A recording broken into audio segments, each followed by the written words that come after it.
Dans la prochaine capsule, je vais t'expliquer comment calculer l'aire d'un trapèze. Comme tu as déjà vu dans la vidéo précédente, la formule de l'aire d'un trapèze découle du fait que lorsque tu doubles deux trapèzes, que tu les colles un à côté de l'autre, ça forme soit un rectangle ou un parallélogramme.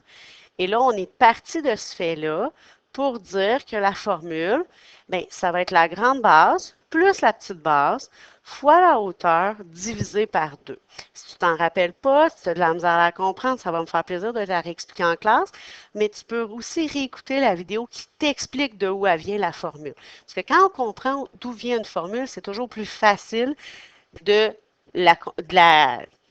s'en rappeler. Donc, si je veux pratiquer, que j'utilise ma formule avec les exemples qu'on a, on va commencer avec le trapèze rectangle.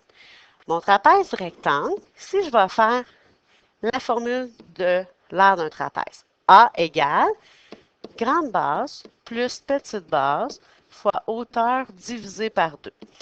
Dans l'exemple, la grande base et la petite base sont toujours les côtés qui sont parallèles. Donc, la grande base, c'est mon 3 cm, plus ma petite base qui est mon 1 cm, fois ma hauteur qui est le côté qui a un ou deux angles droits. Dans un trapèze, c'est toujours deux angles droits avec mes bases. Donc ici, c'est 2,5 cm. Et tout ça est divisé par 2, parce que si on ne divise pas par 2, on va avoir l'aire de 2 trapèzes. Nous, on en veut juste un. On fait toujours un calcul par étape. Donc, je vais faire priorité d'opération, mes parenthèses. Fait que 3 plus 1, 4, fois 2,5 divisé par 2. 4 fois 2,5 me donne 10. 10 divisé par 2, ça donne 5. Et comme on est dans l'air, on va regarder nos unités de mesure, c'est des centimètres, donc ça donne 5 cm carrés. J'ai terminé, j'encadre ma réponse.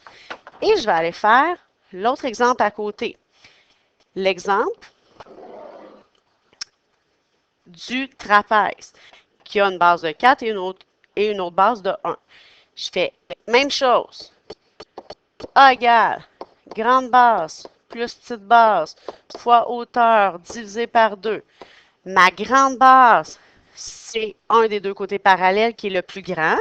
Donc, 4 plus la petite base, le côté parallèle qui est le plus petit, 1, fois la hauteur, c'est toujours le côté, bien, c'est l'endroit où il y a un angle droit. Ici, on a un angle droit qui arrive sur une des deux bases. Donc, ma hauteur est de 2,5 divisé par 2. Une étape par ligne, donc 4 plus 1, 5. 5 fois 2,5 divisé par 2. 5 fois 2,5 me donne 12,5 divisé par 2. Et ma réponse, 12,5 divisé par 2, donne 6,25. Et comme c'est des centimètres, ça va me donner des centimètres carrés. Et j'encadre ma réponse. On s'entend que là, je suis en train de faire une vidéo, il me manque, j'ai pas beaucoup de place. Toi, il faut que tu sois propre dans ton cahier, écris pas trop gros pour que ça soit toujours propre et